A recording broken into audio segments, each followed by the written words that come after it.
Hello, Justin the Ozarks Gardener here with another video. Today I'm going to be talking about converting my tool shed into a chicken coop. Not much happening in the garden yet. As you can see, it's a sort of overcast, cold day in February here in the Ozarks in 2013. One thing I do have going is I got just a couple onion starts in this cold frame here to see how they do, and I planted some seeds for kale, lettuce, beets, turnips, things like that. Just seeing if they'll grow yet. I mean, sort of a trial and error, learning as I go thing here. I don't know if it was a little too cold for that still. I was hoping that the cold frame would keep the soil warm enough that stuff would start growing. If not, I'll plant again later. But let's head back here and check out my tool shed and see what's going on with this. When I just bought this house a few months ago, sorry for the shaky camera work, guys, it came with this larger workshop shed here, and then there's this smaller shed, which I can only guess was the tool shed, and it was in pretty bad shape. I mean, they painted it up to look nice to match the house, but the roof had a big giant hole in it, and it was all wet on the inside and kind of rotted through, and so what I've got going on here is my friend Glenn came over yesterday and we got some materials, and he was kind enough to provide shingles from when he re-roofed his house. And so let's take a look inside here, see what's going on. First off, the hole was right here above this side, and it was quite a large hole, and it had just rotted through. The roof was actually two roofs. They at some point someone had re-roofed it by just putting some more board over the old roof and putting some shingles on top of that. But there was two shelves here. Here's the first one, and then there was another one right up here, which is where my nesting boxes will go eventually. This wall over here, it will have trap doors which lead to the outside for 4 nesting boxes, and which I'll be able to access from the outside for gathering the eggs. And so we started taking off the old roof yesterday and doing the demo, which is the fun part of any kind of remodeling, just tearing things down and whatnot. And we got the old roof off, which was so rotted that it really wasn't that hard. And we found out some of these beams were a little rotted as well. So got some 2x4s and replaced those. And in the process, you know, kind of decided this back wall was in pretty bad shape. It was fairly rotted, as you can see here. Some of these horizontal supports were rotted out as well, just from all the moisture gathering in here. So took off this back wall, and the next step in this transformation is going to be to replace that back wall and then start sort of giving this place the amenities that chickens love, you might say. But I'm going to have to replace some of these horizontals, and but all these verticals are still in pretty good shape. I guess this is oak. It's pretty sturdy wood, and it's not rotted through or anything, but there was a few that were. I'm going to have to replace this shelf as well. It's kind of rotted up, but and let's go around back here. These 2 side walls didn't seem to be in such bad shape. The door, not bad shape. I just need to rehang it. It's hung a little, not quite horizontal or something. It doesn't close quite right, so I'm going to take that off and just see if I can straighten it up. So back here you can see I've just hung some paint drop cloths, just a thin sheet of plastic, just to keep any moisture out while I'm still in the process of working on it. And you can see the new timbers here and the board here, and let's go up top and see what it looks like. Oh my god, that is some professional ass roofing. Holy crap, look at that. It's nice. It's gonna withstand years of rain, hopefully.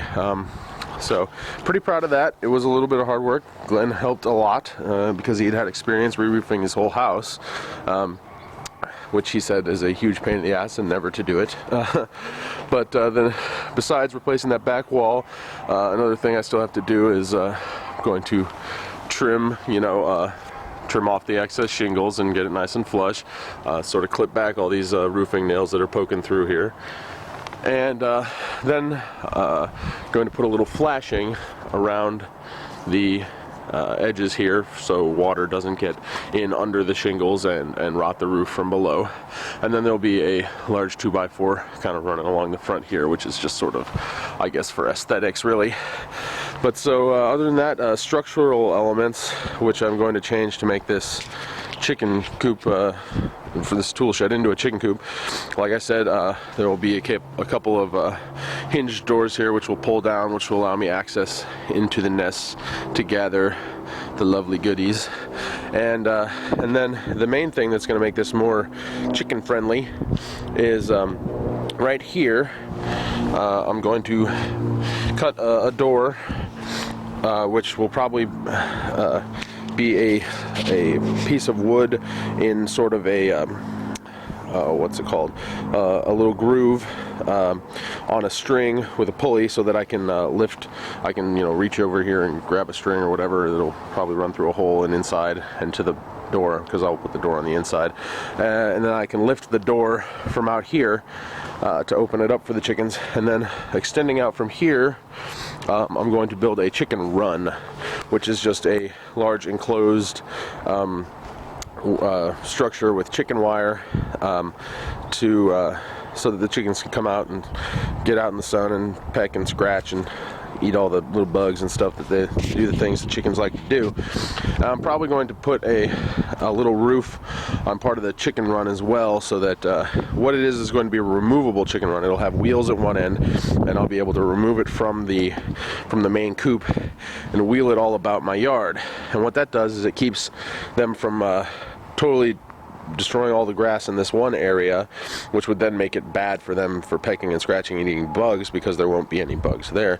But it also lets them graze in the rest of the yard. So it'll just be, I'll be able to close it and wheel it about the yard, and they'll stay in it and get the full benefits of sort of a free-range chicken without actually free-ranging them and letting them hop over the fence into my neighbor's yard and whatnot, because I don't think they would like that very much.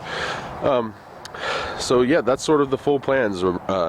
Replace that back wall, clean up the roof there and finish that. Build the nesting boxes on the inside with the access from the outside. Build a removable chicken run so that I can free range them. And also one other thing is, which I'm toying around with the idea of, is building on the inside here an automatic waterer and feeder. The water can just be PVC pipe run off of a 5-gallon bucket with little nipple feeders. They're just like sort of like the things that hamsters drink from, only on a smaller scale. And when the chicken pecks at it, it lets some water out. And that can run from a 5-gallon bucket that I could actually mount outside here.